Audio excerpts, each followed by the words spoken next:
What's up, everybody? This is Deadpool, FAFO. Today is the Monday interview. We have Teuful.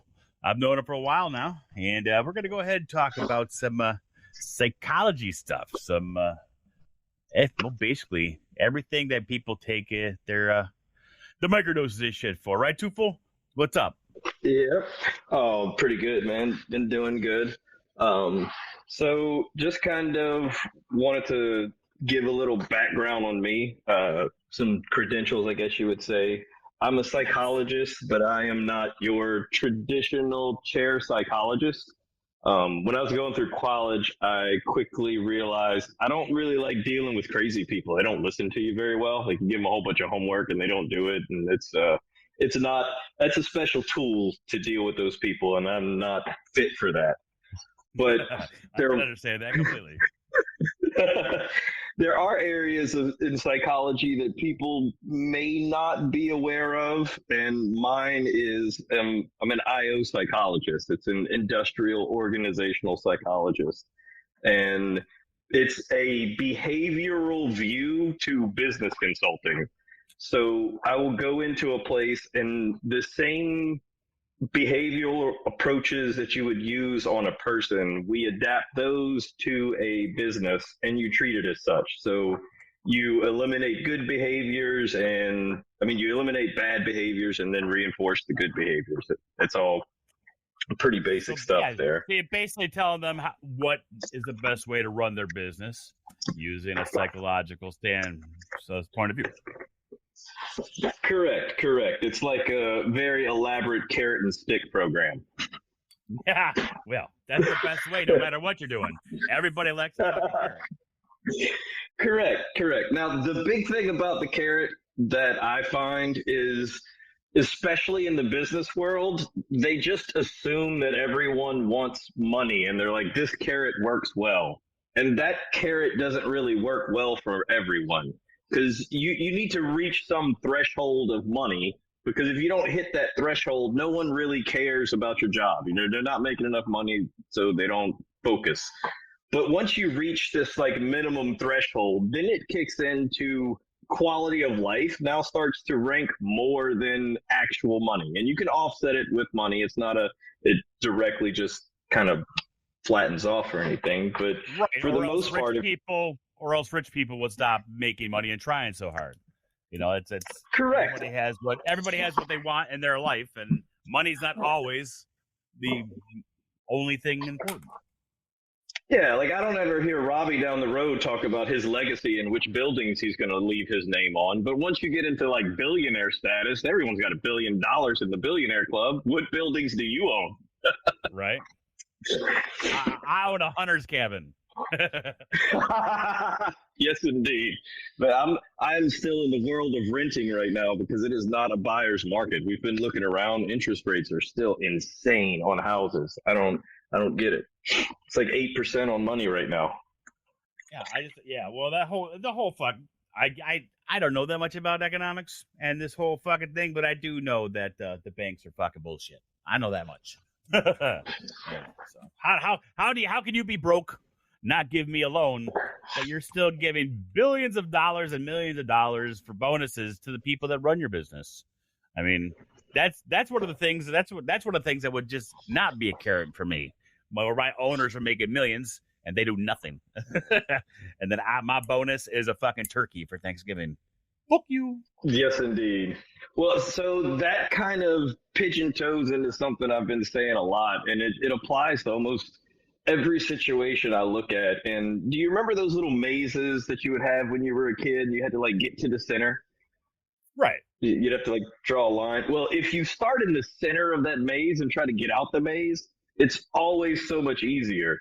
So if you just start running all these mazes backwards, like quit assuming the government program is what it says it is, just throw that out of the window, go watch what it does, and then reverse engineer it, and now you'll find out what their goal was. And most of the time, that's what the actual goal was. It's just sold as something else.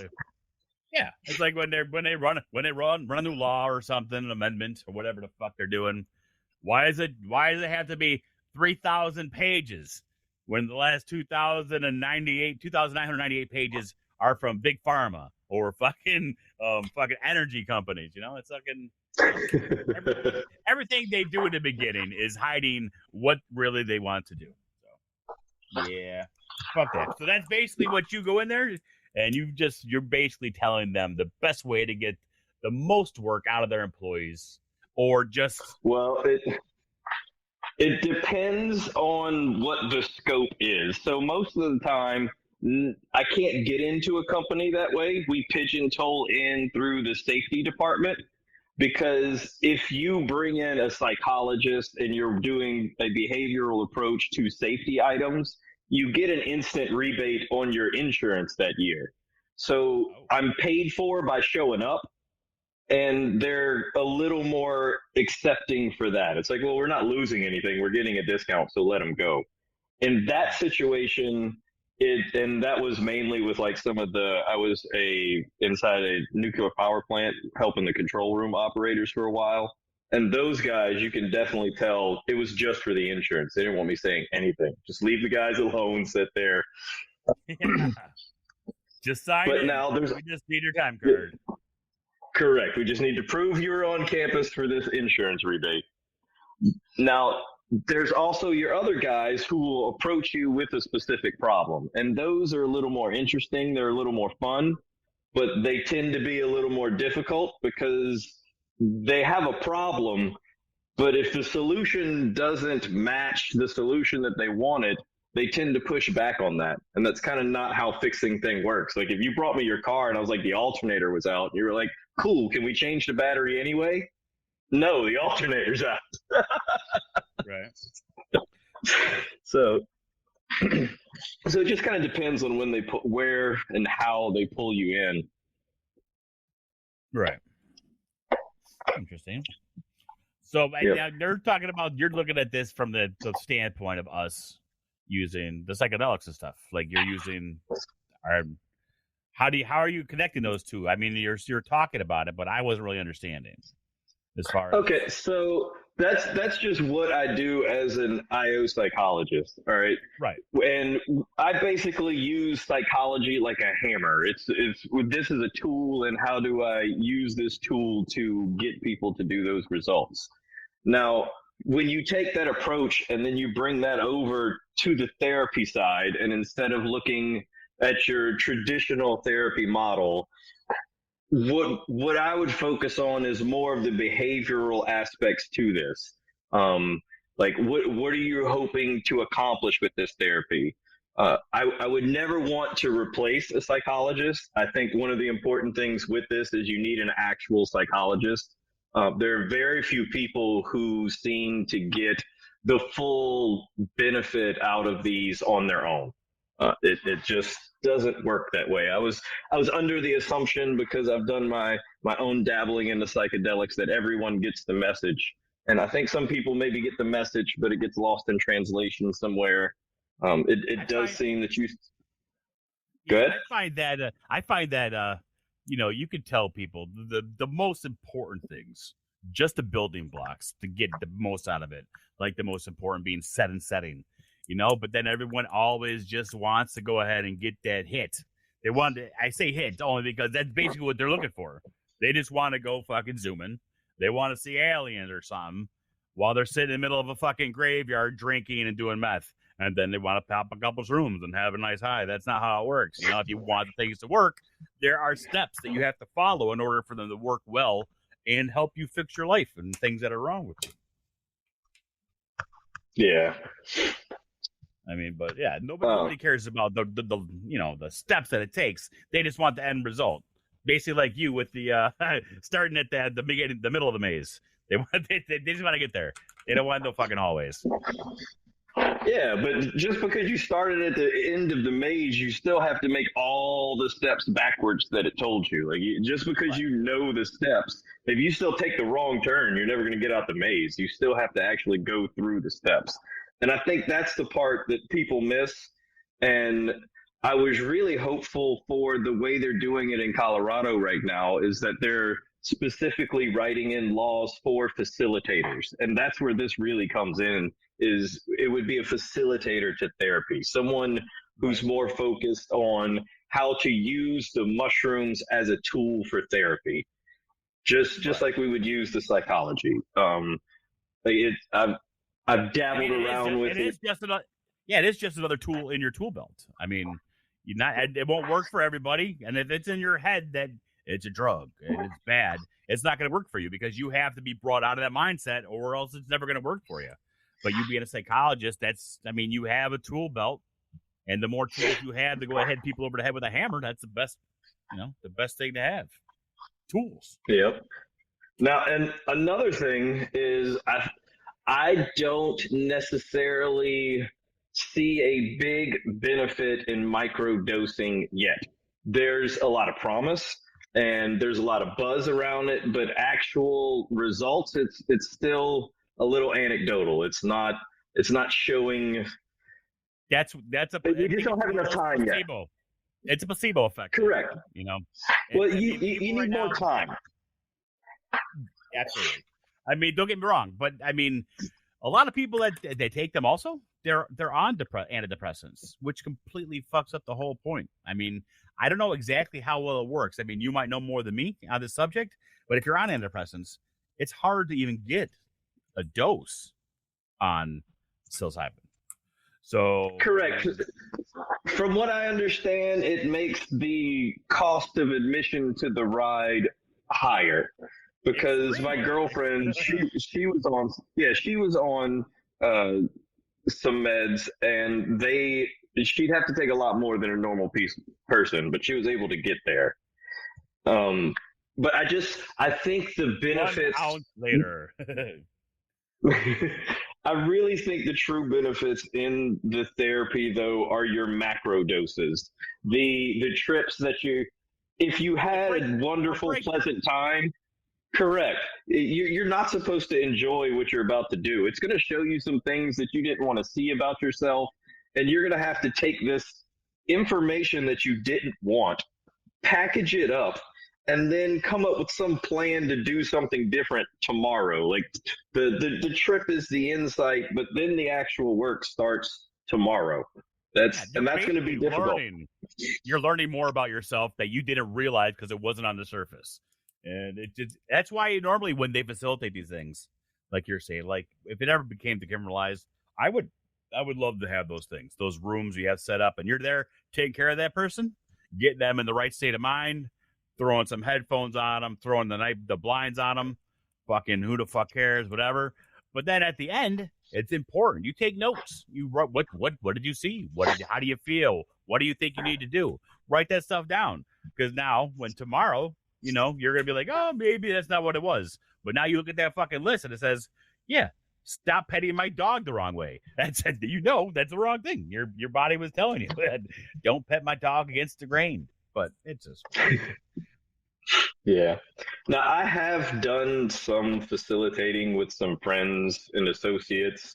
It's not, you can't really do it above board. The psychologist isn't allowed in the room right now, so you can't do it properly.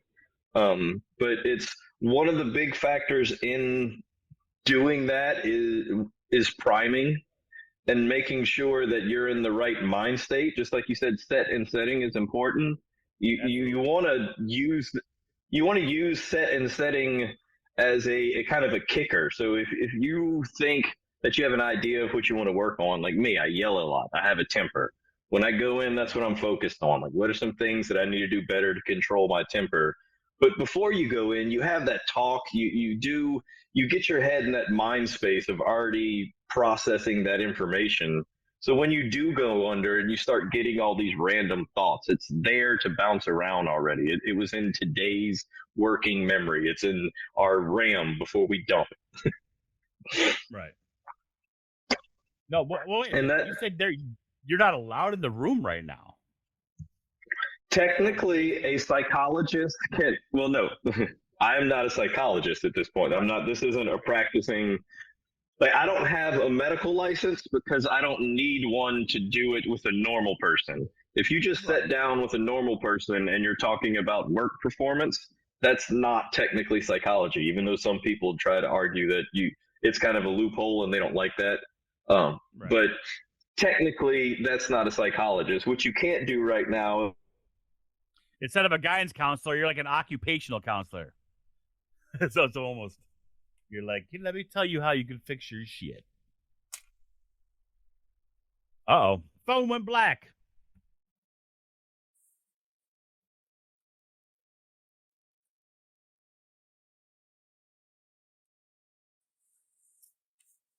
There he is. but you cannot do it here legally. Right. So that kind of makes the insurance company not so happy. Yep, insurance. Okay. Yeah. I think it just restarted, right? It did. Yeah, I think your phone went black because your whole baseline just zoned out, and then you came back talking about insurance. I might have lost some connection there on that one. Right. For some reason, I don't know why. I mean, I kind of know why. They've told me, but when everyone gets home in my area, the internet just goes to dog shit. Like you didn't plan on people using the internet. I don't understand. Everyone's in my house. There's literally like 12 devices connected to the internet right now. Right. Oh yeah. Well, shit. Now everyone's got their phone. Everyone's got their iPad, an Apple TV, just a TV. Fuck. Now you got the refrigerator, your toaster, and your fucking lights. That's it. I'd be afraid to see how many fucking devices are at my house. Yep.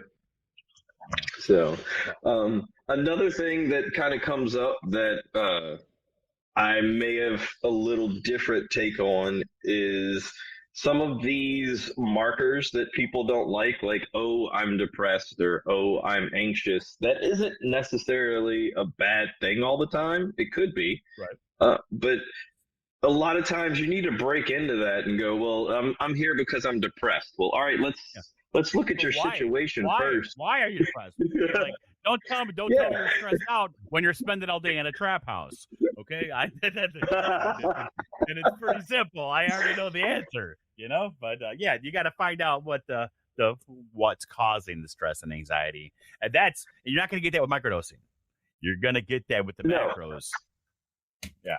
And that's one of the things you can go. If we get to that question and you really don't understand, it looks like everything is fine in your life, all of your needs are being met, your basic needs, well, then maybe we'll be going in and looking for what is this cause. Maybe you're doing what you thought you wanted out of life isn't what you actually want in life. I don't know. It could be a bunch of things, but that intent is really important going into it, almost as much as set and setting. Like, what are we doing here? Right. Yeah, but even still, even set and setting is the most important thing, only because, I mean, without that, there's no stepping point after that starts. You know what I'm saying? So if you're in a bad headspace and you take a macro, all right, and there's no getting better after that. There's no controlling what you're doing. But if you're in a neutral space or a happy place, like be fucking goes like a fucking Happy Gilmore, go to your happy place. Then you start fucking playing with ponies and shit. Fucking midgets driving fucking cars. But yeah, but you're never gonna find out what is getting to you, what's upsetting you, why you're getting problems without set and setting. So, I mean, it's basically, like I said, it's a step program. The person's got to be there. You got to make sure they're calm, relaxed, comfortable with what's about to happen. That's why what I'm saying is when I said you're not allowed in the room or a psychologist isn't allowed in the room, because I was always under the impression that they sat with you for that hour or two. And just so that you know that you weren't alone and that you were safe. Because most people that are going to do these are not like us. They don't have experience up the wazoo. You know what I'm saying? These are people that have been, this is going to work for me. It's going to help me get to my deepest, darkest problems so that I can move on and not have to look back anymore. So they're not, and they're just, taking psychedelics because this is their next step after fucking whatever 35 million fucking prescriptions they've had over the course of their life, because these are so bad for us, just like pot. Yep.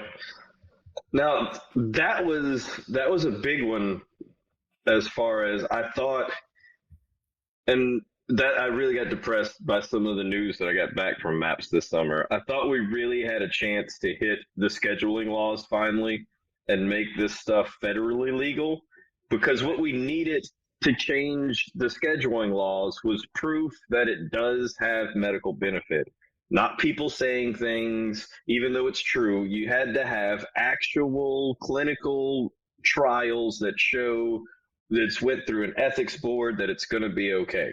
And without that, it was never going to get, the scheduling laws were never going to change. Right. But with psychedelics, we finally start getting actual data that supports the effectiveness of these. And it was hitting the correct people. It was hitting our returning vets. It was hitting our law enforcement, people that would actually have enough power to lobby for these things to be changed. The big takeaway that those are the most important. Those are the most important people, the ones that are actually being helped. But at the same time, the only people that are going to be responsible when it comes down to the lobbyists are going to be the people that are going to be losing the millions and billions of dollars in big pharma, who's lining the fucking senators' pockets every fucking day. Oh yeah, there's definitely other people fighting against it. Just if we were to select a team of people, this is kind of like the best people we could get fighting for us. Especially that they're not traditionally for psychedelics. That's a big win for us when we're getting these type of people fighting for us. I wonder if that has anything to do with it, how everything is being pushed to I'm prior military. I don't know if you're prior military, but I mean, they don't make us it's not like before where, thank you for your time served, you did a great job. Now it's like, oh, you did that, what a waste of time, you're a baby killer, whatever, like that. They're making it almost sound like the people that like us that put our time in to do the country. Now the country's not even the same as when we went in, and it's basically just run by corporations, and it's horrible to the point where, like, they don't have the say that they should have. Military members with the PTSD, which I can say this does work tremendously well for that.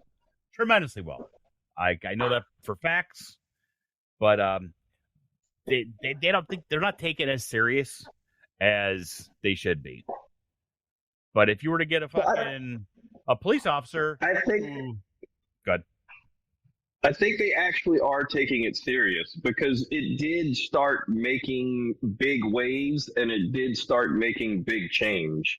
But the win from MAPS that everyone was pushing, the big win, is that they have synthesized the MDMA molecule, which means that they don't have to change scheduling laws in order for this to be prescribed now. It just goes into regular big pharma, and now big pharma can have, there you go. Now you see where I'm talking. It really took, it took what we did have, all the positive momentum we did have, it took it out of it, because at the same time, they're not going to go in and change the scheduling laws for just psilocybin. They would have really looked at these scheduling laws and reworked them properly, or close, or better. Let's say that.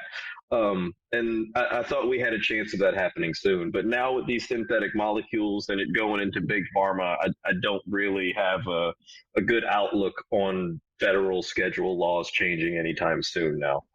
That is horrible. I mean, and that's probably why it got such resistance, even though the cannabis was done, and that took forever. But they laid the groundwork. So what we were doing now should have been so much faster. And now it makes sense, as they must have been really close to that for a long time. And that's why they were just, teasing us. Bastards.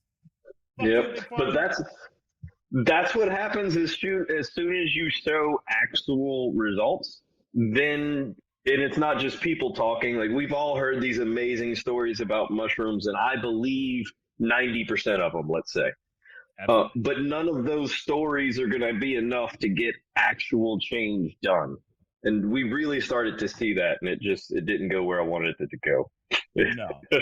Yeah, no, like you were saying, you need the scientific results. You need double-blind tests. You need everything taken care of, and you need it all written up. And then, but now, you mean that takes years, because you need to go ahead and then you get to see any long-term results. I don't know why what we want to do was going to take us years, but Big Pharma comes up with a new fucking psychedelic, and they can get that in market in seconds. But then they're gonna have a fucking list at the end of your commercial that you're gonna have chronic fucking espialidocious or whatever the fucking chronic diarrhea, maybe death. I'm not sure. Depends. Were you born on a Tuesday? It's I mean, I don't know. It makes no sense to me. Big Pharma, they is just like politicians. They should all just be shot. All the people in charge, and then start over. That's yeah. Well, I think all of those people are starting from good intentions. I will at least give them that. Like at the end of it, now where we're at, it's all bastardized, and almost anything that exists forever just evolves to a state of bloat, and then it doesn't work anymore. Like if you look at some of your original great minds that are some of the strongest names in our countries, those were pretty great guys as far as a thinker and just how they were able to get things done. Their grandkids, who never had to do anything because they just grew up with millions of dollars, were probably pieces of shit because they didn't get seasoned. Right. Yeah, exactly. But the same thing happens with the business as well. The longer that business is there, you lose that original drive of the person that started it, and that's what the business actually is. I don't think that's the only thing. I think that the longer they're open for business, if they are successful, they start to learn how the system works, and then they know how to work with politicians and governments and state laws as far as selling things or whatever. I mean, so I think the government basically just contaminates the fucking well every time someone digs a new one. It doesn't last very long. Well, I would venture to say that the thing that corrupts companies the most is just being publicly traded. Because I can think of a lot of family-owned companies that aren't completely money-focused, and that's all they're worried about.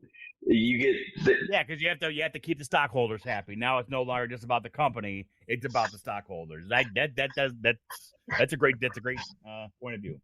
I like that. Yeah. Because there are some people that really do a great job with their companies, man. There's been some guys that I've worked with on the construction side of my life that it's just awesome to see guys that take pride in their work. Right? Yeah. How often do you see that anymore? Never. At the high level, I do see it a lot. It's the newer generation. I don't see much pride in the newer generation. It's almost like they're worried about the social aspects, but no one's like, man, I made a really great pie. It's just, who cares? It's a pie. You go buy one over there. I poured a great foundation for this beautiful house, but I don't want anyone to know that I pour concrete for a living.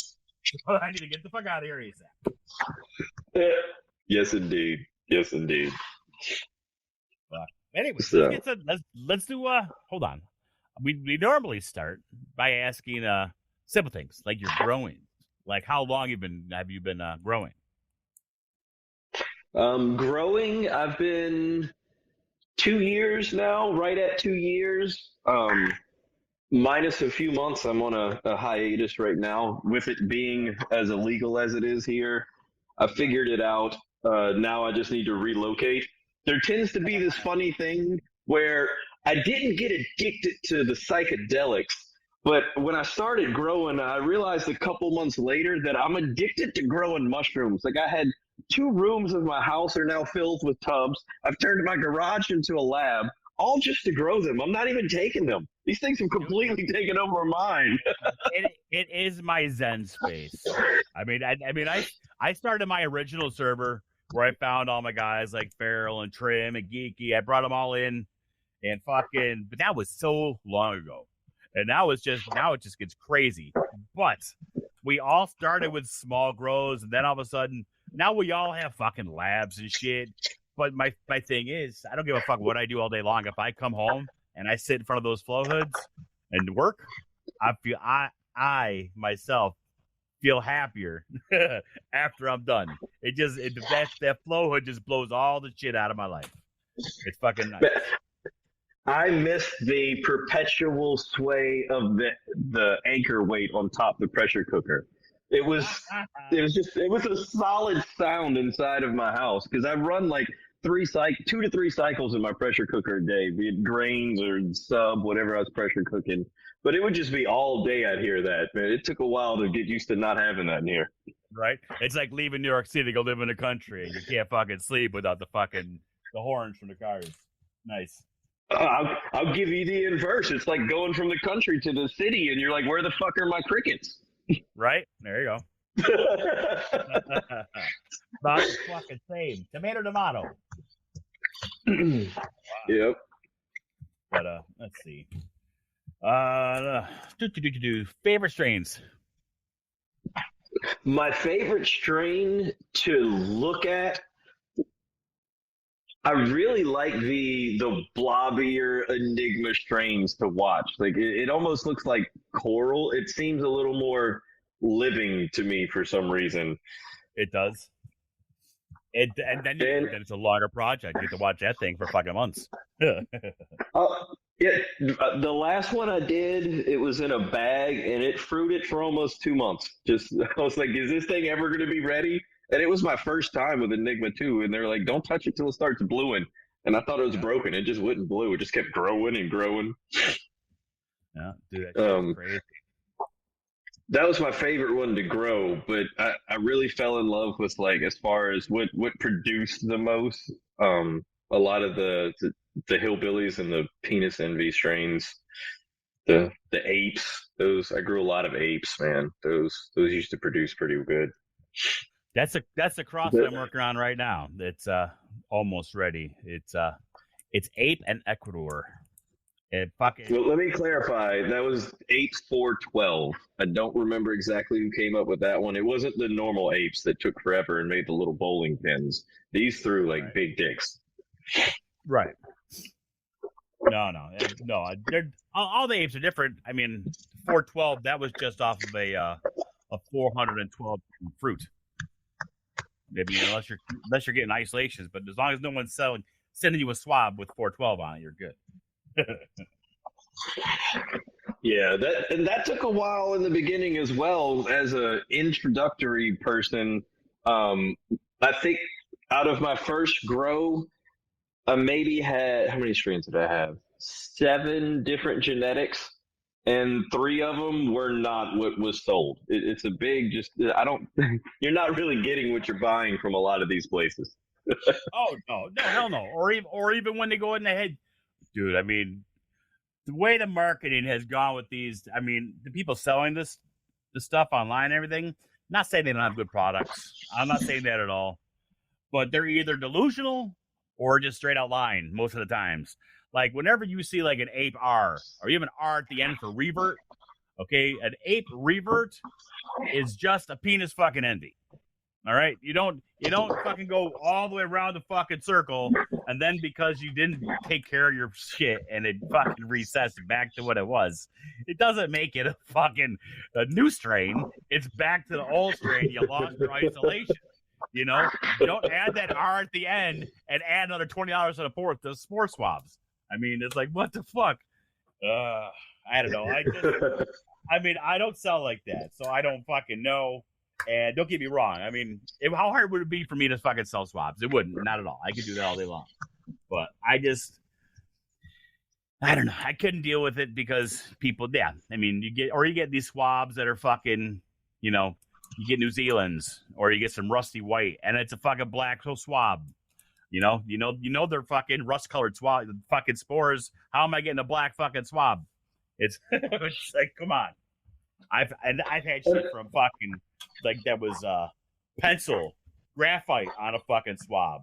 I've had spore prints that someone took a ruler and a Sharpie and just went around circles all the way around. So it was like perfectly circle with perfect lines, and then you wipe your finger across it and nothing happens because it's a fucking Sharpie. It's dude. I can't even begin to tell you all the fucking stupid shit that I've seen while I've been doing this. I mean, that scamming shit's pretty much gone now, because whenever anybody does anything stupid, because of today's fucking snowflake-ish whatever ways, first thing people are going to do is they're going to go online and be like, dude, fuck this guy. He's a douchebag, which is fine. I mean, don't get me wrong. Call people out. But, you can't do that anymore because, you get called out right away. It's not like Reddit where you post a thing that now everything's direct message. Now everyone's online. So you have to be liable for your shit. Yep.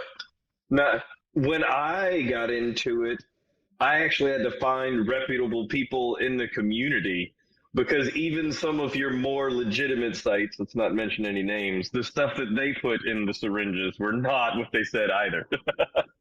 Oh, dude, I remember this one guy. I don't know if you remember Street or what. I'm not going to mention the name, what his whole name is. He's sending out shit that was bad. Everything out of this guy's lab was contaminated. This guy spent so much money on fucking... You would call and be like, oh, dude, everything you just sent me was contaminated. Oh, I'm sorry. I'd have a whole new box in a week. All fucking contaminated again. It comes to find out that now what he was doing was his lab was not sterile. He was buying all his shit from Farrell, and then he was going ahead, not even buying it from Farrell. Farrell was helping him out. Farrell gave him this shit to help him out in his lab. But what he did was he tried adding those syringes, the little vials, into huge quart jars, and he was expanding that culture, selling it right away, but not being safe.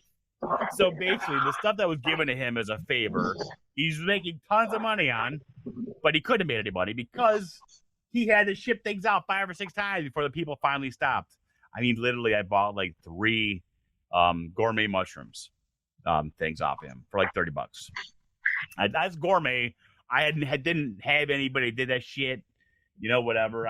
But now I do. But it's the shipping alone was $17 every time he sent me something. So he literally spent over $100 sending me the same thing over and over instead of just giving me my money back. It's like, look, man, I have run into some things that I've seen done at businesses where it's like, are you even thinking? All right, here's an example. So this is one of my favorite ones. I went into a credit card processing firm. All they did was process credit card applications. That was their entire job. You apply for a visa, they run your credit, and if you pass, they get a percentage. So they kept having a backlog every 6 months or so. They'd have to hire temp workers to come and catch up. And we did an initial survey, and a majority of the people working there were middle-aged women whose primary reason for employment was insurance. So what we did was go, okay, whatever batch came in last night, as soon as that batch is done, you get to go home for the day full pay. We're going to pay you day rate, and just you get to leave as soon as it's done. So you're getting within a few. Correct. I'm not changing how much, like it's still the same exact payroll, but just spread a little differently. It just looks differently if you try to do it by the hour. Right. Well, within a couple weeks, that place was a ghost town by lunch. No one was there. Problem solved. Problem solved, right? So the owner calls us in. The owner calls us in, and I'm like, man, I can't wait to see the bonus that this guy gives us. Man, he might have even gotten a trophy made for us. I'm just so pumped up. And we sat down, and he immediately starts reaming us out about how we're fucking him. And now he's just going to fire half of the people and just expect them to get it done. And it's the explanation is that's not going to get it done. They're going to take forever to do it. The whole motivation that got it done was the fact that they got to leave when it was done. If you take away the reinforcer, you're not going to get it done. They're working hard like a real person should work because you're giving them the incentive to do so. But they know that if they can come in and fucking just bullshit around for 8 fucking hours, they can get away with that. Or they can come in, bust their ass for 4 hours and go home. I mean, that's, and plus, yeah, companies, they don't think. And then you're going to, I'm going to fire everybody, start over. And then I'm going to pay unemployment for everybody and half salary for all these new people. Yeah. No. Well, interesting enough, what happens under those circumstances is you have top performers. And your top performers are flying through all this work. But some of them realize that we've also got some stragglers in the back. And if they go and help those stragglers, if you already have rapport with someone, you can give them tips and give them advice on how to do things better, and they'll listen. But most of the time, there's no benefit for Susie to go train Jenny to do her job better because it just doesn't matter. But now if Jenny does her job better, Susie gets to go home. So now Susie is turned into a trainer and a good employee because she wants to go home. You lose that behavior. There's other behaviors behind that just change the motivation. It brings us full circle back to your fucking carrot. Correct. You got to have the correct carrot, man. That's the most important part of my job when I get there is getting a good rapport with the employees. They got to feel like I'm on their team and I'm not just some mole for the boss that's trying to collect information.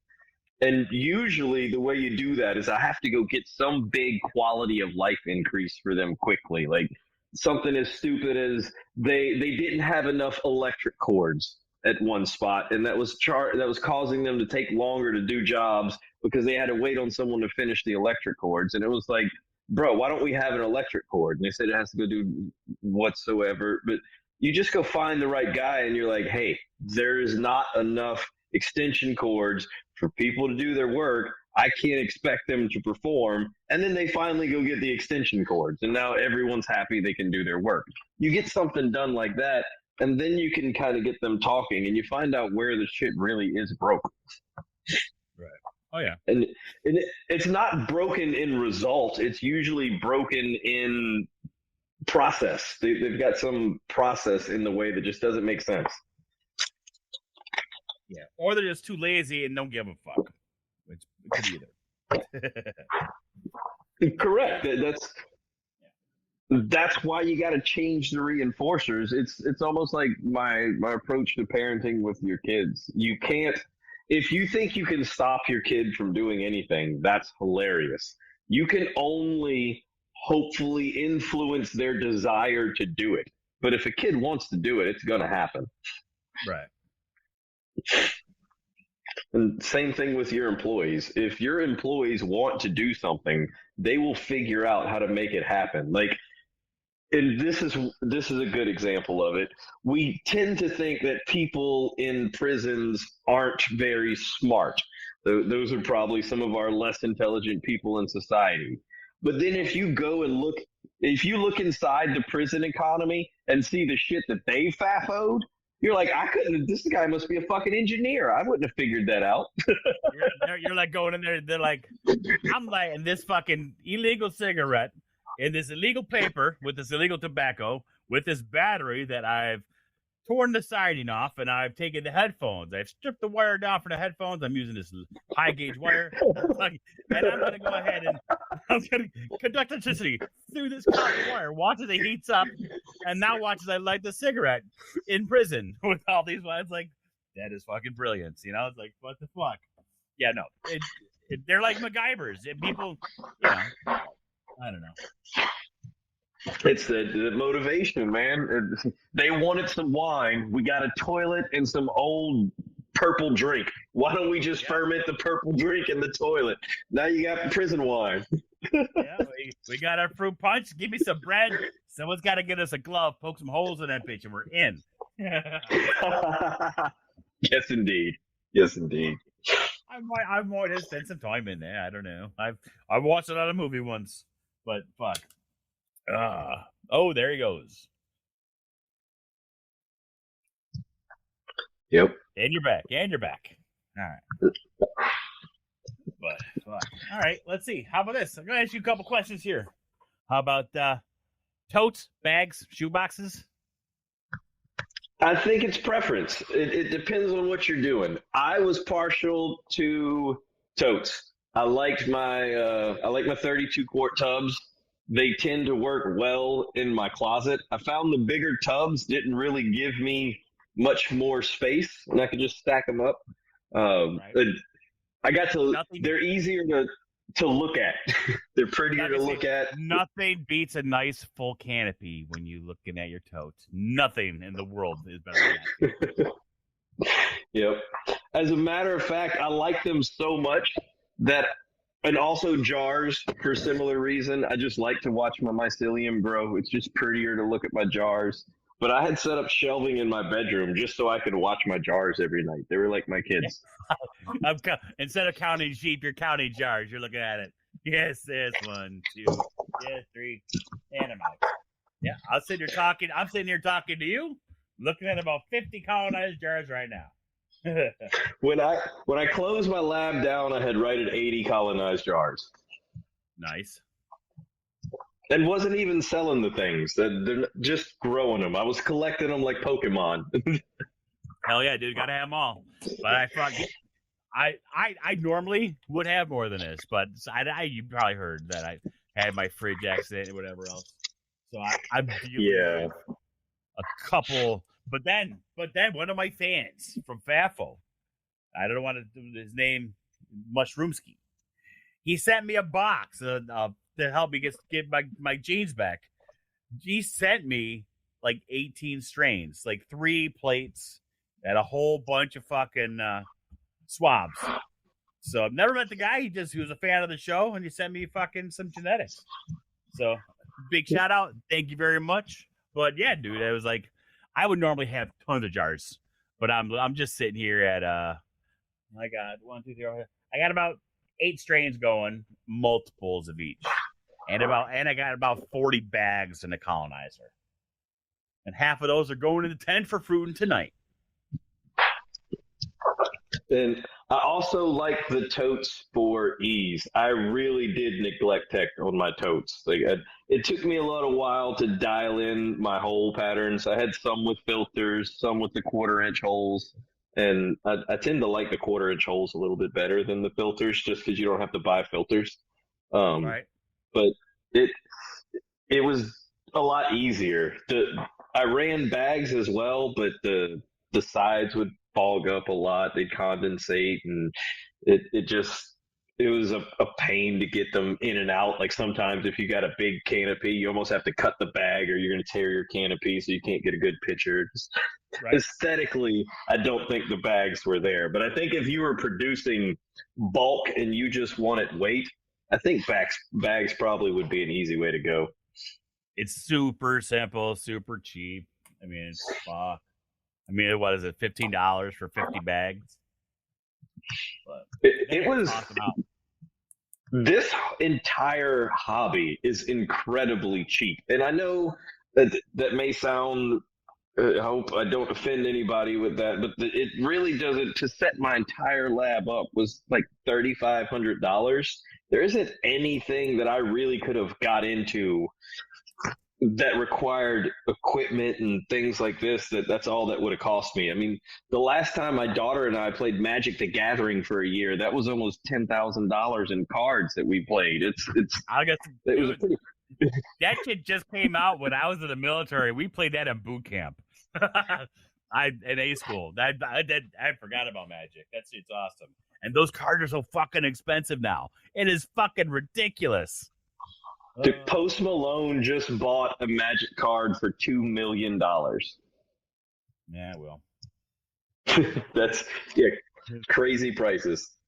Well, if you can get that much money for bouncing a ball around the fucking court, you can spend it on whatever the fuck you want.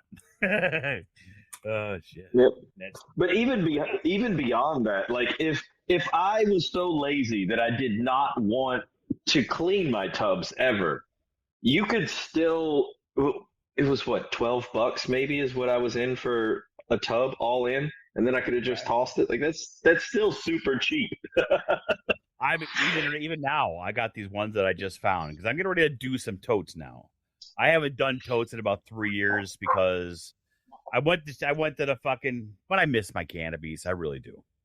But I found these gasketed fucking totes with clasps on each side for $10. $10. And how big is this fucking tote? It's full of fucking shit. It is a 54 quart fucking tote with a gasket, dude. This thing is fucking, it's phenomenal. I can't wait to see the fucking fruities just popping all over this bitch.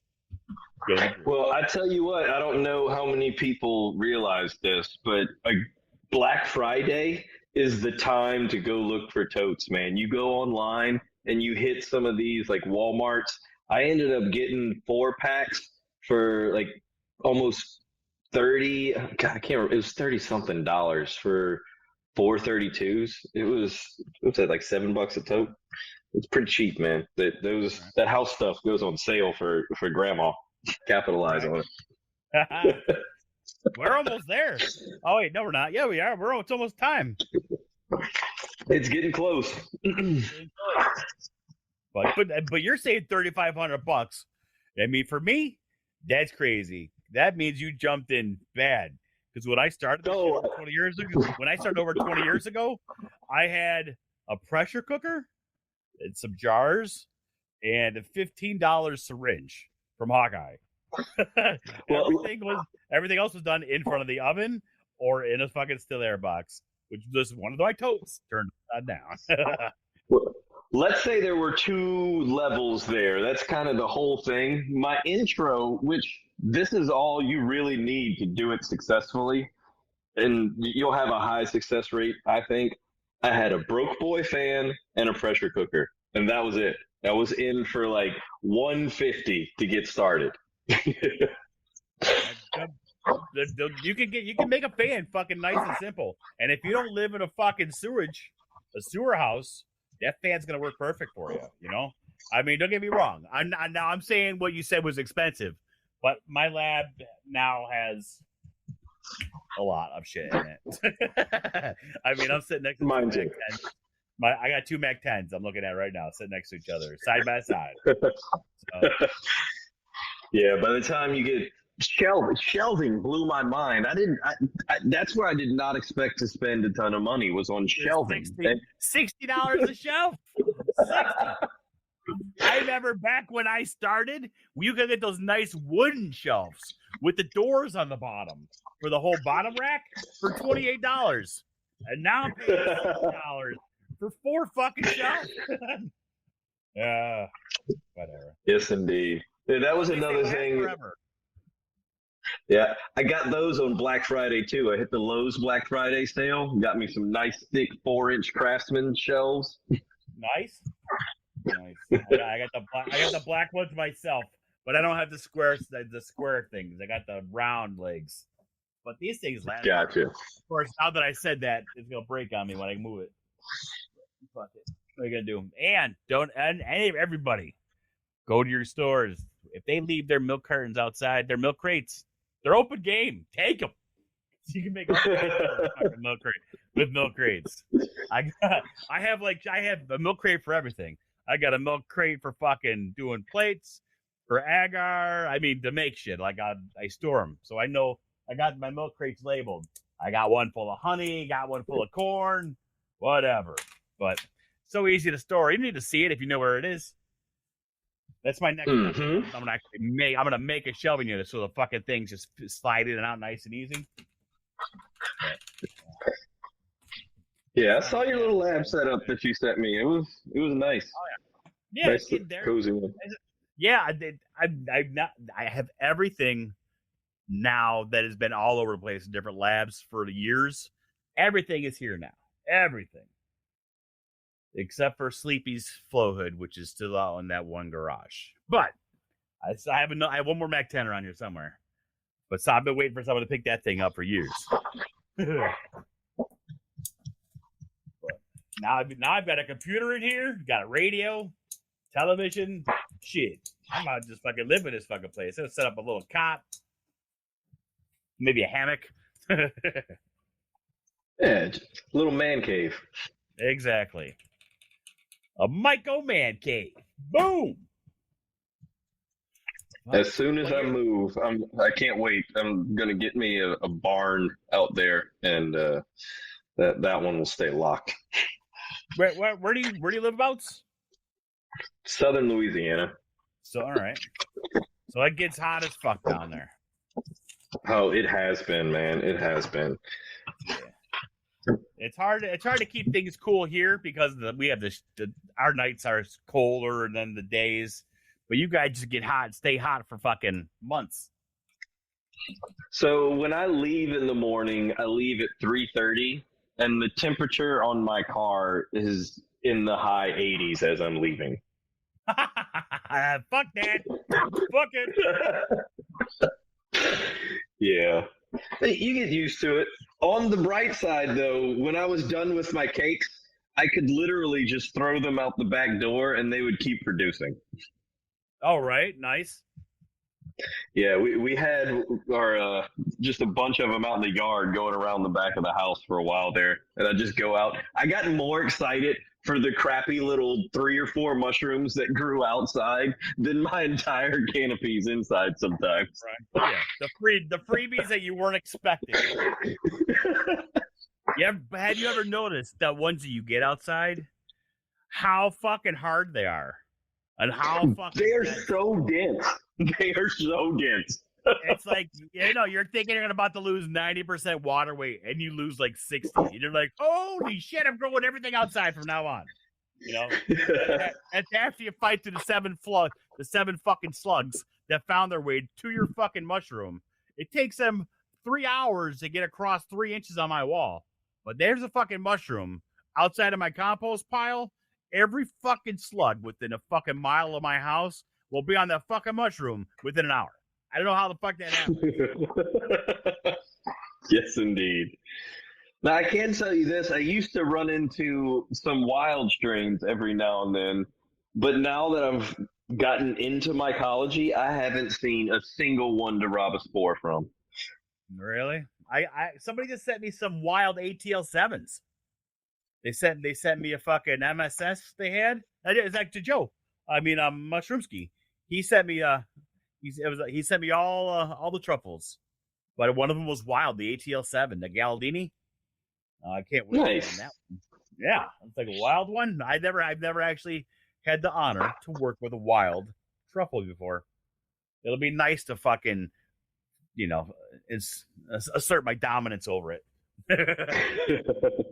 Yeah, we'll see. Some of them that. All right, question for you. What was your most elusive culture? That one that was just stubborn, that would never grow for you?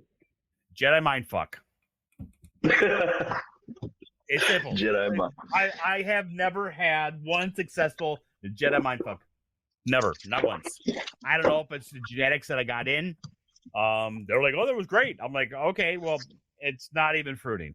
So, I mean, it's like, I don't know if like sometimes, you see those awesome fucking plates on their things. They want to do whatever they do to get those great plates, but they've never grown them out. They've done the isolating on the plate, but they never took the fucking time to fucking grow it out. So basically, they're sending you a fucking mushroom that does not fucking fruit. But I've never had a successful Jedi mindfuck grow in all this time, and I have tried minimum of a dozen times. Don't know what it is. There's nothing special about it. And I've tried it from a few different people. I got genetics from a few different people. And for some reason, it has eluded me. Everything else, I've never had one problem. I've been doing it so long that I can look at my tote or my bag, and I'd be like, you need more air.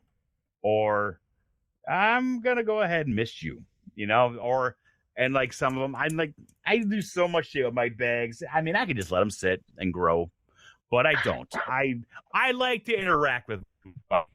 It's not a fucking zoo. This is a fucking petting zoo, all right? So I'm sitting there. A lot of times I'll just cut all my bags along the top of the fucking substrate, the block, and I'll put those right in a motherfucking shotgun fruiting chamber. or I'll put them inside of a fucking upside down tote where I can just miss the tote walls. And it's like it keeps the humidity perfect. It's great. See, you're nicer than me. I'm meaner. And maybe that's why my kids think I'm mean. But my mushrooms, you had to adapt to my environment. Like, I'm just going to clone whichever one of y'all figures it out. If you don't, goodbye. Oh no, that is the best way to do it. Don't get me wrong. You know, but when it gets to that point and I don't get to interact with them anymore, then it's going to start feeling more like work to me. And then once it feels like work, then I'm like, yeah, I don't really want to do that. Then I'm going to do something else. Then I end up in that position I was in like a year and a half ago when I got 43 strains going. And then I've got fucking, 86 fucking bags after that. It's like, what the fuck's going on? And now I literally spent like a whole week fucking fruiting. Well, see, that was the problem that I had at the end. I had 30-something totes. And I was doing so much other work. I didn't have time to babysit those things. Like, find your own air, man. I'm not gonna fan you, right? No, yeah. Well, I mean, don't get me wrong. But I can't even tell you how many times I've made totes, and then I would go on a binge or something. I go drinking, I come back a week later, that with a fucking tote that's fucking sealed up, and hold on. What I was trying to say. Oh yeah, and then you come back with a full fucking canopy in that tote that you haven't touched. They don't need to get some attention. If they want to grow, if they want to grow, they're gonna fucking grow. Okay, that's what I do like about the totes. They got the surface area. If you get once you get the field capacity, not only just field capacity, once you get your growing style down pat, tell people you want to pick something. And you want to go, and you want to stick with that, and you want to get as close to perfection as possible. And then you add another tool. You add fucking shoe boxes. Then you add bags. But I think today, now, they have so much information, and people keep thinking ADHD it's just normal thing now. So it's going to be my excuse why I can't concentrate on one thing, and then I want to try everything. That's why everybody keeps coming back with the same fucking questions over and over and over because they just keep going round and round and round. It's like, I did. Or they'll come to me. They'll be like, Deadpool, what grain do you use? Right? Then I go to Whitebeard. What grain do you use? Then I go to Trim. What grain do you use? Right? But this is after they've already done what they talked to the last person about. So like I told them to do oats. Whitebeard told them to do corn. Then you got Trim. Tell them to do millet. I don't know what you use, but then they would ask you. But it's like, you guys, each one is different, kind of. Everything had its own idiosyncrasies, and you need to go ahead and you need to learn that one thing at a time. And then once you have a solid core, you'll be a great mycologist, not just a pain in the ass that asking questions of the same type, just worded differently over and over and over and over. So. It's crazy.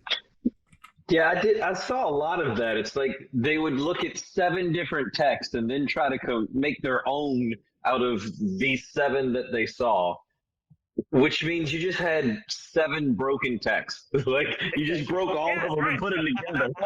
Right. You had 7. You saw 7 decent texts, and you wanted to go ahead and take the best part out of each text and conglomerate it into this fucking Frankenstein that did nothing. And you want to ask me what you did wrong.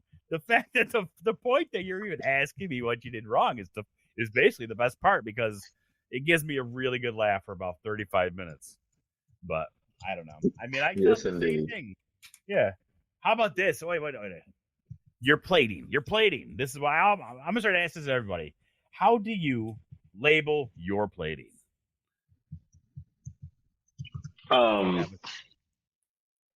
I would just write the name on mine. I was in the generation. That was it. So it would be 8/4/12, and then let's say it was an F2, and then the date that I put it on there.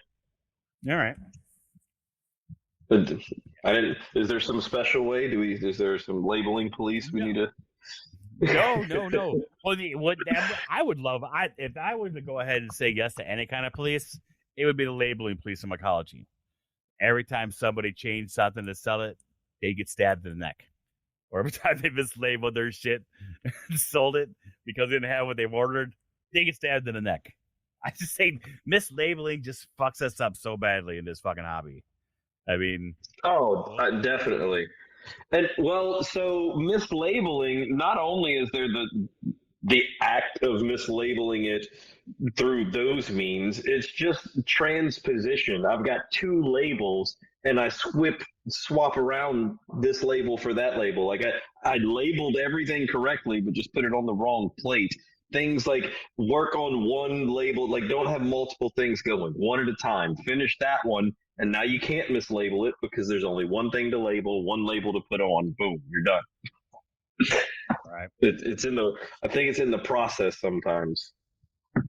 Yes, no, dude. I do the same thing. I will have everything I'm going to work on in that session in front of one of the flow hoods, all the way over the edge, and then because my new thing that I do is whenever I have a jar, I take that jar, I inoculate 2 new jars, and then I put the rest of the jar into a fruiting bag. All right, so I'm always going up, you know. So, but I only have that strain in front of me, so there is no fucking mislabeling fucking 8 with fucking rusty white or something. But that's exactly the way that I used to do it. Yeah, I mean, because 1 for 1 is great, but then when you do 1 for 1 and your jar goes bad for some reason, yeah, you're fucked. But if you go 1 to 2, then you double your chance of success for having something on the shelf. Plus, you have the whole one to go ahead and inoculate 10 jars with if you need to. So you always got room to bulk up. Yeah, I ran 3. Unless I was running multiples, I would just have, if I was just running 1, I'd have 3 jars. That way, in case something happened to one of the jars, because I only needed 2 jars for my tote. So I'd still have enough to run the tote. And if all 3 made it, I would just do a tote in a bag. Damn. That's perfect. What is your ratio? So you said your quarts or your totes were 29 quarts. Is that what you said? 32s. 32s. Okay. So you're doing 2. So you're doing 2 to 4, 2 to 5. Well, all of my ratios, first of all, were weight ratios. I didn't use any cups or quarts or anything like that. My sub to water ratio was 5 to 1. Okay. And then I would put 1 regular size jar for every 3 pounds of sub. Okay. So 5 to 1 on water, 3 to 1 on sub and grains. But it was nice because I'd have all that stuff because I had a nutritious sub. All of mine was pre-pressure cooked and in bags, so it was just like grab this piece and throw that in. It was all piece rate basically. That it was all pre-weighed is what I'm saying. That's what I'm trying to do. That was my next question. Was if you do or do not PC your sub. So fuck that all up, Tueful. The fuck. My bad. I used to fucking sterilize my my bags. I used to all the time. I used to sterilize. I did that for probably about 4 or 5 years. Even I was doing a bucket tech, then filling the jars and just doing a round of the jars. So I would do like 2 quarts of grain, 4 quarts of spawn, or whatever I was doing because I liked it, or I wanted more fucking canopy, whatever the fuck I was FAFOing at the time. But now, when I did the 43 strains at once because I wanted to fucking run myself ragged. I said, you know what? Fuck this. And I went ahead and I just did the old bucket school. Just did the old bucket tech. Not one of those bags contaminated, but all I'm using is core and vermiculite or core and perlite, whichever one I have available at the time. And I have not sterilized my fucking substrate since. That's been like 3 years. And I had maybe 2 or 3 bags that have gone bad without giving me a full flush in a year and a half. Nice. Yeah, I sterilized mainly because in the beginning I wanted to make sure that was not a variable. Now, towards the end, you had nutrients in there, so you didn't have a choice anyways. Yes, eventually. At first, I did not. I was just sterilizing just to make sure. Then once I found out you only needed to do it for nutritious grain, then nutritious sub, then I started doing that. But at first, I was just sterilizing everything just to make sure when something did go wrong, 'cause it's a learning process. I didn't get it all right all the time. I got a lot of it wrong in the beginning. But it just took out one less place that I had to troubleshoot. Well, it's definitely not because the sub was fucked up, because I sterilized that. Right. So identify the problem a little easier. Oh, yeah. Get rid of those fucking vectors in your fucking set. Fuck them. I hate vectors of contamination. Yes, indeed. Do you use Peptone? I do not use Peptone. I was planning on using it. I did order some, and then we shut it down. So right. I have some. You want to buy it? I would if I didn't have these 2 already that have lasted me about a year and a half.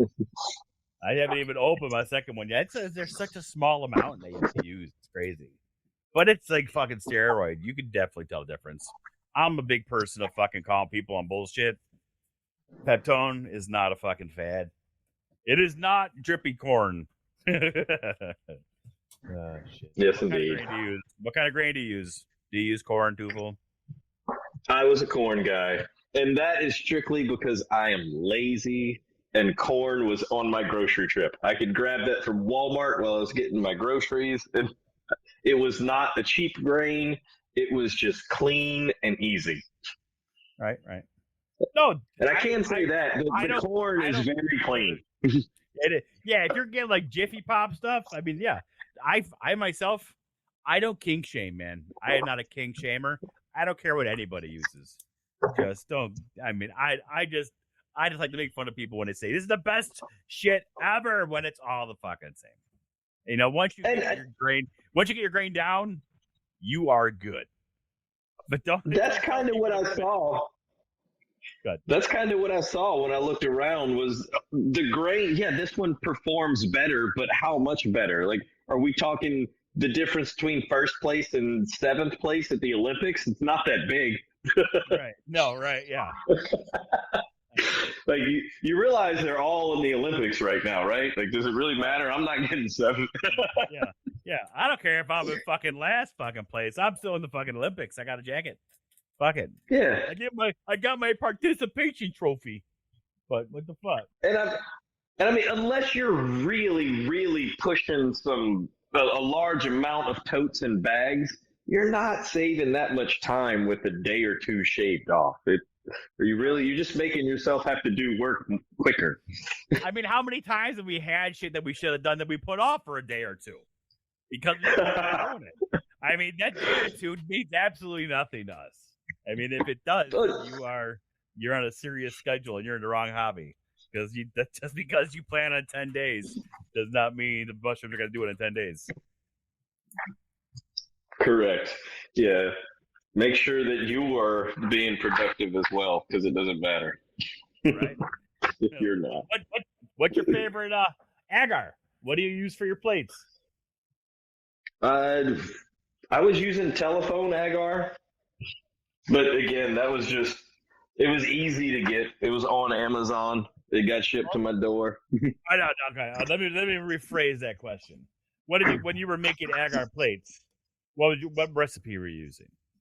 Like, were you using LME? Were you using LME? All right. Nice. Just basic. I didn't have any fancy agars. Now, I did start using charcoal a little bit just to kind of. I like the black. Sorry, it The mycelium looks pretty on black agar. It does. I can't argue with that. At least you're honest and not being like, listen, I'm making sure it was it's an antibiotic, bacterial plating, so I had to do it. No, none of that. Vanity. Vanity. Nice. Fuck. I don't know. But, I don't know. So you don't actually sell anything? You don't have a website? I'm trying to get you to see if you got anything you want to plug. No. Currently, what I'm trying to do is figure out where do I fit in the therapy model going forward. And that's where my focus in the mushroom community has always been. I wanted to figure. Let me back up. So because I was in southern Louisiana, I could not find mushrooms for my own personal use. I would literally fly to North Carolina, go visit my girlfriend's kids, and while we were there, we would take a trip to D.C., and then I'd get my mushrooms legally from D.C. Damn. That road trip involved a plane, and I had to put it on the plane back. That was a vector of contamination right there. So then I was BSing with one of my friends, and he was like, they sell spores online. I was like, no, they don't. They're like, yeah, you could just buy the spores online and grow them. And then 2 weeks later, I had all the stuff in my house for my first little all-in-one grow kit. It worked fine, believe it or not. My first grow was successful. I started hitting a little trouble after that once I got all creative, but I just kind of took off on it at that point. But literally, if I could have found my own mushrooms in Louisiana reliably, I would have never grown them, because then I could have got the information I needed from them. Right. But no, I don't grow, not anymore. I can't wait to get back to it, though, as soon as we change states. Yeah. My state sucks balls, too. Oh. Or change laws. It could be laws, whichever one comes first. I'm pretty sure it's going to be a state. I'm pretty sure it's going to be a state. Especially this one. Yeah. Fuck. Although we are one of the states that we're pretty close to recreational marijuana here. It's been decriminalized in New Orleans. It's available medicinally here, but like the bullshit type of medicinal. So right. you just need to say, I have anything, and they'll write it for you. Yeah, but the problem, I don't know how your state is with the medicinal things. But I don't know. Honestly, I don't know the law like this, but I know in New York, if you have to get your card to get your weed, right? Now, once you get that card, you can no longer work in certain places. You can no longer have a commercial driver's license. You can no longer own a firearm. So it's, as far as I'm concerned, I would rather do it illegally than let anyone know that I do it and take away all my rights that are in the Constitution. Because I'm not 100% sure about some of the job positions that may have some requirements on that here, but I don't think we really have any real negative kickbacks for medicinal use right now. Right. But again, I don't have very much experience in a job pool where you would have enough liability where that would be an issue. Right. Well, no, yeah. Obviously, maybe not us, but just the fact that they can do that when they do make them legal. So I'm saying, they just because they make it legal, it'd be like the fucking COVID booster fucking little piece of paper that you have to sign up, and now they know everything or whatever. Not that that's even the same thing. I don't know why I said that, but I just maybe those same lobbyists that we don't like, if they make it legal, there's enough capitalism on that where they're not going to want to limit their audience. Right. So they're going to be lobbying for the largest audience ever. Like, don't fire anyone. Philip Morris needs to sell more pot. Right, yeah. So But it should be good. a lot of the weirdness is coming. I think a lot of the weirdness is coming because it's technically not legal. Even though these states, this just because the state said it was legal doesn't mean that the feds can't take you out anytime they want a little money grab. Right. So that leads to a bunch of, you can't really make a rule because it's still technically illegal. So you got all these weird ways that it's expressing itself. Right. Yeah. I just hate talking about laws. There ain't nothing we can do about it. Not unless we have millions of dollars to give a senator to go ahead and wipe his ass with. No, there isn't anything we can do about it on an individual level. But I do think there are a lot of individuals that make a difference, if that makes any sense. We've really got a lot of momentum that I would not have thought we would have had 5-10 years ago. 10 years ago, I would have never said that you could buy mushrooms anywhere. If you had asked me, you think you can go buy mushrooms somewhere legally? I'd have been like, fuck no, never. And now the fact that they're at least talking about it in mental health cases, the fact that Republicans now know what psychedelics are is a huge thing. That was like a liberal thing. Only the liberals knew what they were. The hippies, that's one of their things. But when you've got Republicans talking about it, we've really gained a lot of momentum. Oh yeah. I mean, don't get me wrong. It's definitely people like Joe Rogan and everybody else that in the mainstream media bringing this shit up a lot. It's out there, or else people wouldn't be talking about microdosing all the time. You know what I mean? So I just wish we had more. I wish we had more information on microdosing so we can know what that actually is, and what the actual dosage of microdosing is, because there isn't a kind of like, with the mushrooms, you've got your heroic dose at 5 grams. That's kind of the idea. Once you go above 5, you're in that heroic realm. With microdosing, it's kind of like, we think maybe take this, but we don't know. We definitely know that if you get to a certain point, you get really close to macrodosing, and those are some fun days when people didn't expect to be full on tripping. But, or when people take the pins because they're garbage, right? Yes, but even more so than that is, let's just say that you've put the correct weight of mushroom in there. It depends on which mushroom was ground up and which mushroom within the same grove. Some mushrooms are just stronger than others. We can't really get dosing down well enough to even tell you how much was in that microdose. Was that a microdose of Golden Teacher, or was it a microdose of like Jack Frost? What are we talking here? Right. That's why. So that's going to make it very difficult. I've been here talking, and I'm like looking away from the microphone like an asshole. But no, yeah, I mean, because they can't get the actual amount of psilocybin without having the. They have to have a whole batch of it put together, so they can do a test. But it all has to, because all our shit changes from tote to tote to tote to tote. Nothing is, there's no baseline. Each strain is different, and each grow of each strain is different, and each fruit on each grow of each strain is different.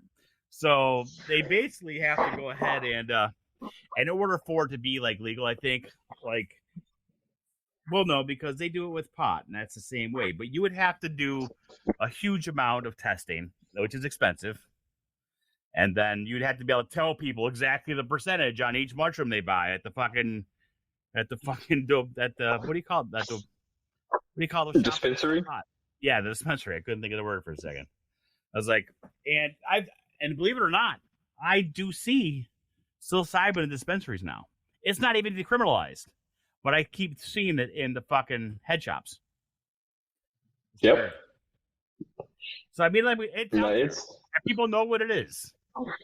But I mean, I can't. I mean, I'd never show my face. You know, people don't know who I am and stuff. But it's like I would never do that because all it takes is one fucking snowflake to get offended because I called them a fucking loser to make a fucking phone call. Now my life would be ruined.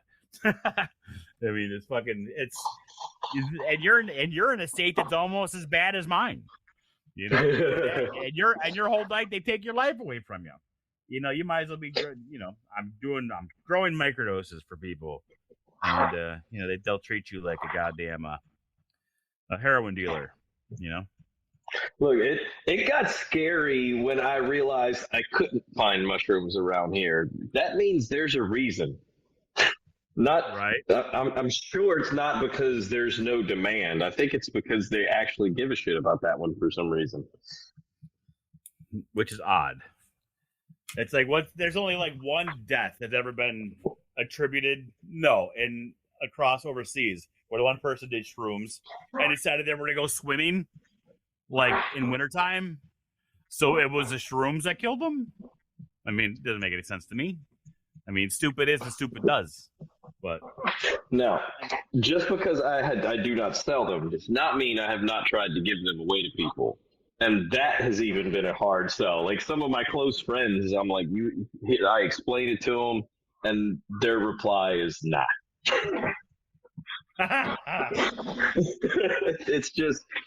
It's not very popular here.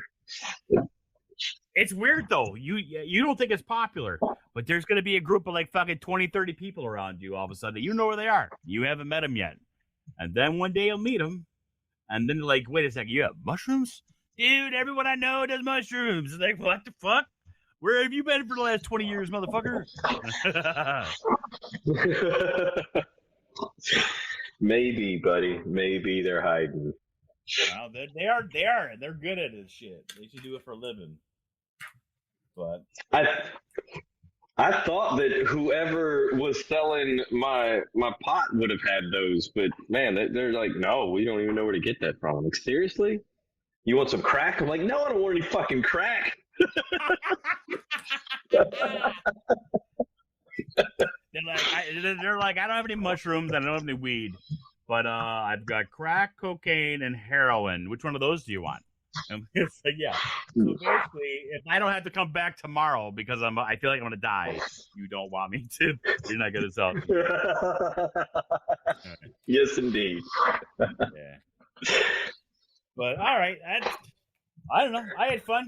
You see, Toe's not that bad. Nah. Farrell would have been on here talking medical shit for fucking 35 minutes, which is all right. I just find it stabs me in my brain when they start talking medical. Yeah. Sometimes the medical stuff, it's too medical. It is. I mean, if it's just like how we were just talking about it, this is good stuff for me. I don't check out and start playing video games while I'm doing a podcast. But no. Yeah, dude. So no, I appreciate you coming on, dude. I had a good time. Me too, buddy. Me too. Okay, so you don't have a website, you don't have an Instagram, you don't have a Facebook. Let's just say to be announced. Once I figure out how I plan on doing this facilitation, then I'll be pushing it. But as of right now, I can't do anything where I'm at, so there's really no reason plugging it. Gotcha. Well, it doesn't matter because once you start doing that shit, you'll be back on anyways. Yes, sir. All right, buddy. Well, I appreciate you coming on, and all right, you guys have a great day. Same here. Thank you, buddy.